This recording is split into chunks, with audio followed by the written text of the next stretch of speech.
राजनीतिक दल परोसेंगे मुद्दे।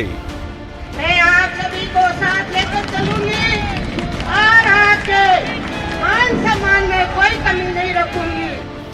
जन के मुद्दों पर होगी वोटिंग। उन्होंने जो वादा किया कि पिछले अपने घोषणा पत्र में हम या तो नौकरी देंगे उनको, और नौकरी नहीं दे सके तो घर बैठे 3,500 रुपये जो है उनको बेरोजगारी भत्ता देंगे, लेकिन एक भी वादे को उन्होंने इस से पूरा नहीं किया है।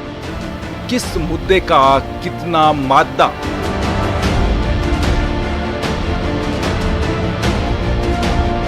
किस मुद्दे पर होगा मुकाबला?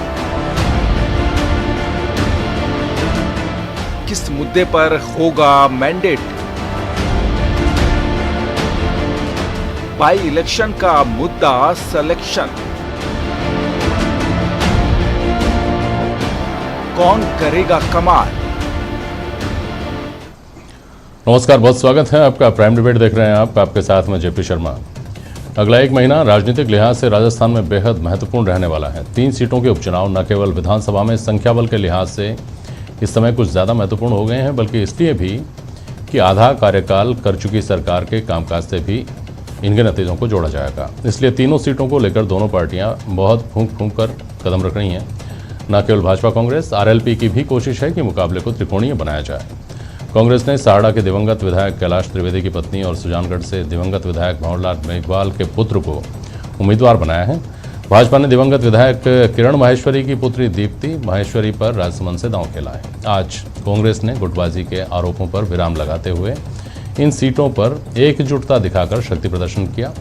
मतदान 17 अप्रैल को होगा और तय है कि मौसम में बढ़ रही गर्मी के साथ सियासी गर्मी का पारा भी चढ़ने वाला है। आज प्राइम डिबेट में इस पर चर्चा होगी इन सवालों के जरिए कि क्या सहानुभूति का फायदा ले पाएंगे उम्मीदवार,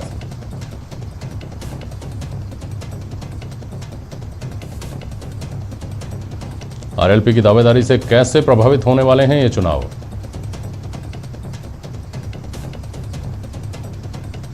और क्या उपचुनाव के नतीजे हार जीत से आगे भी कोई नतीजे देंगे।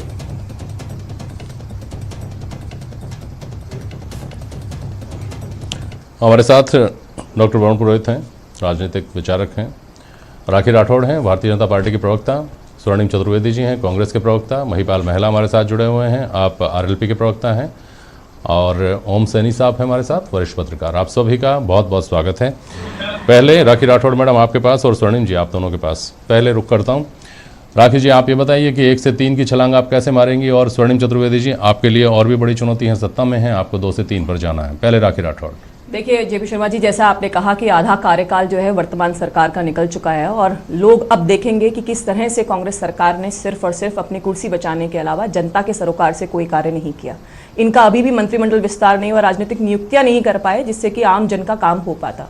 सबसे बड़ी बात जो है वो लॉ एंड ऑर्डर की स्थिति है। राजस्थान जो कि एक पीसफुल स्टेट के फॉर्म में अपनी पहचान रखता था, और आज स्थिति ये है कि पिछले 2.5 साल के अंदर 6,14,000 केस जो हैं वो दर्ज हो चुके हैं। महिलाओं के लिए अगर मैं बात करूं तो ना थानों में सुरक्षित है, ना अस्पतालों में, और ना ही अपने घर में सुरक्षित है। तो लॉ एंड ऑर्डर, बिजली के बिल में लगातार बढ़ोतरी और इनके घोषणा पत्र में किए हुए संपूर्ण कर्ज माफी की जो बातें इन्होंने कही वो जनता ने देखी, और उनके दम पर हम लोग जाएंगे और बताएंगे कि किस तरह से इन्होंने वादा खिलाफी कर 1 से लेकर 10 तक की गिनती इनके युवराज गिन के गए, लेकिन वो काम इन लोगों ने नहीं किया। और इसी दम पे भारतीय जनता पार्टी इन तीनों जगहों पर अपनी जीत सुनिश्चित करेगी।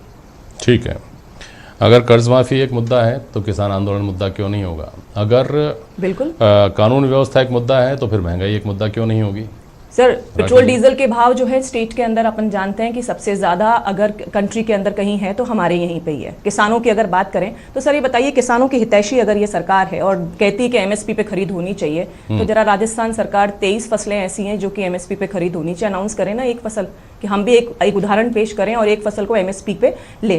कृषि आयोग की गठन नहीं कर पाए, बीज निगम नहीं हो पाई, फसल बीमा में अपना पार्ट नहीं पे करने की वजह से लोगों को लेट हुआ मिलने में पैसा। किसान कलेवा योजना इन्होंने बंद कर दी।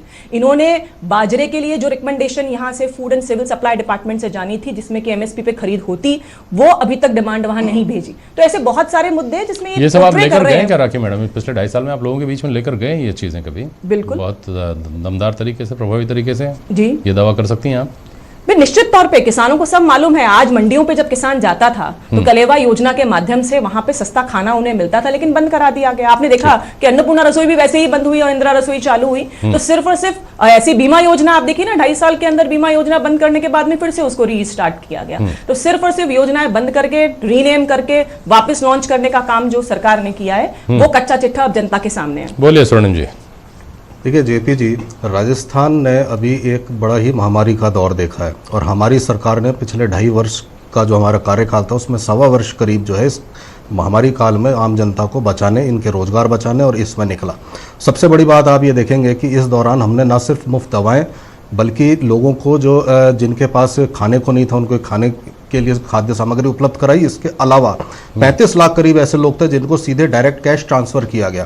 कोविड मैनेजमेंट चुनाव में एक मुद्दा रहने वाला है। मैं दूसरी चीज और आपको बताना चाहता हूं कि जिस प्रकार से जनहितैषी ये सरकार है, आज हमने ये व्यवस्था की है कि कोई भी व्यक्ति यदि पीड़ित है तो वो थाने में जाकर के अपनी FIR दर्ज करा सकता है, उसकी FIR दर्ज होगी। और यही सरकार है, हमारी सरकार, जिसने पीड़ित को न्याय दिलवाया और जो अपराधी हैं उनको फांसी के तख्ते से लेकर के जेल के सलाखों के पीछे भिजवाया। ना कि पिछली सरकार के दौरान बहुत मुद्दे हुए थे जिनमें हमने भी आंदोलन किया और सरकार ने अपराधियों को बचाने के लिए अपने वादे से, जिसमें डेल्टा मेघवाल प्रकरण प्रमुख है, CBI से जांच कराने की बजाय उसको जांच न कराना और अपराधियों को बचाने का कार्य किया। इसके अलावा और कई मैं मुद्दे गिना सकता हूं।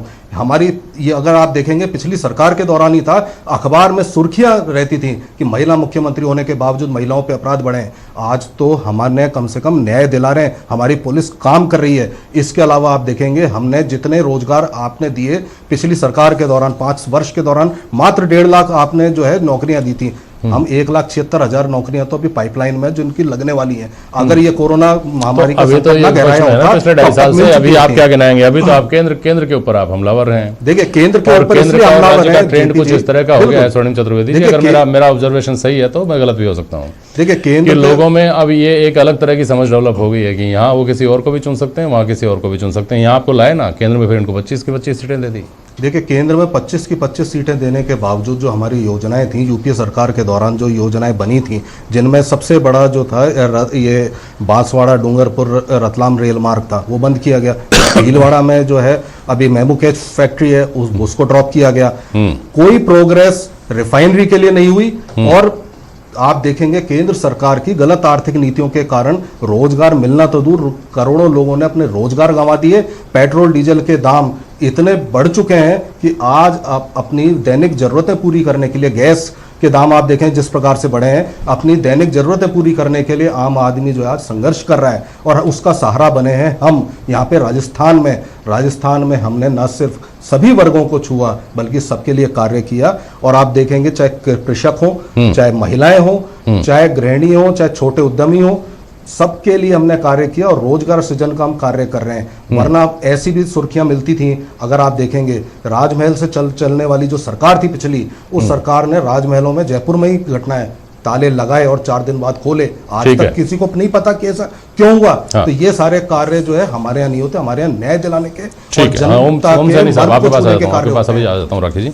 ओम सैनी साहब, थोड़ा सा ये समझने की जरूरत है कि क्या कानून व्यवस्था, महंगाई और पेट्रोल डीजल की कीमतें और किसान आंदोलन, इनसे ज़मीनी स्तर पर चुनाव लड़े जाते हैं, या फिर कैंडिडेट का सिलेक्शन, कास्ट इक्वेशंस वहाँ पे क्या है, किस तरह की बगावत है, किस तरह की भीतरघात है, उसको किस तरह से कैश किया जा सकता है, इससे चुनाव लड़े जाते हैं? ओम सैनी साहब।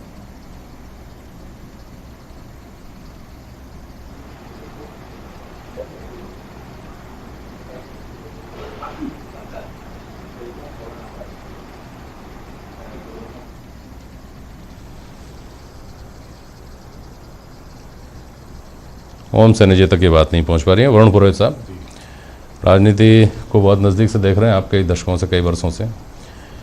यहाँ निश्चित तौर पर जो मुद्दे होते हैं उनकी भी प्रासंगिकता होती है, उसको नकारा नहीं जा सकता। अलग अलग चुनाव में अलग अलग स्तर पर उनका प्रभाव देखा जाता है। ये जो उपचुनाव हैं, इसमें इन बातों का महत्व है या इससे ज़्यादा, इसके बराबर, इससे थोड़ा कम, उन चीज़ों का महत्व जो